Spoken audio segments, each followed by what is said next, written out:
Mr. Speaker, Sunday is Mother's Day, where we honor our nation's mothers. My mom is still alive. I got to know my grandmothers, both of them, till they died in their 90s. My three daughters all have children. But I want to talk about a mother that most Americans probably have never, ever heard of. Her name was Mattie Ripkowski. Let me tell you a little bit about her and her family. She is a first-generation Polish immigrant. Back in the 1800s, the Polish community came into Texas through the port of Galveston. They settled there while Texas was an independent country. In fact, some Poles voted or fought at the Battle of San Jacinto, where Texas won its independence from Mexico in 1836. But Mattie Albrecht was born in 1896 in Texas, and at the age of 17, she married Stash Ripkowski, both newlyweds, another small-town guy from New Waverly, Texas. They started raising a family, Mattie and Stash. And after several years, this was their family.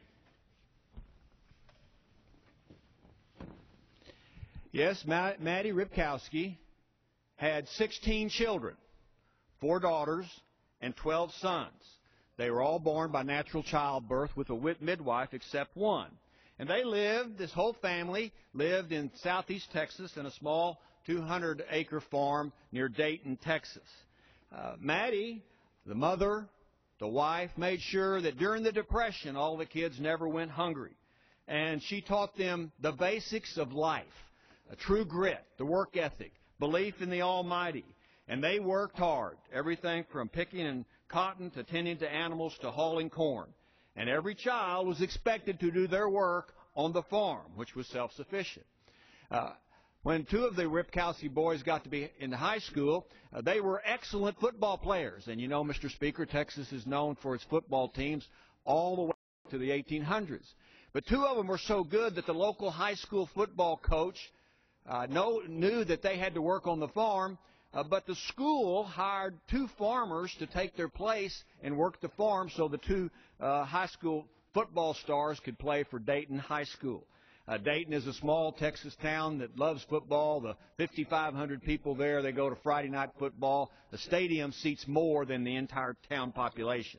But anyway, back to the Ripkowskis. They never missed a meal. And in fact, Mattie was so adamant about family that they all ate together 3 times a day. Now, can you imagine preparing a table 3 times a day for 18 people?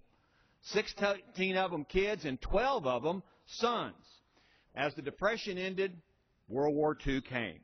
And as World War II came, Mattie, having taught her kids service to America, all 12 of her sons joined the United States military. They served in all branches of the military. They served either in World War II or Korea or both. Every night, Mattie would write one of them a letter. She would say the rosary every night. She would pray for all of her sons. And miraculously, all 12 of her sons who went to war for America came back. There has never been another family with that many sons from the same parents who joined the United States military. She instilled in them those important values of country, God, and family. The Ripkowski family was quite a remarkable clan of Texans. Mrs. Ripkowski, Mattie as they called her, her kids grew up to all marry. She knew all of their spouses and many of her grandchildren and great-grandchildren.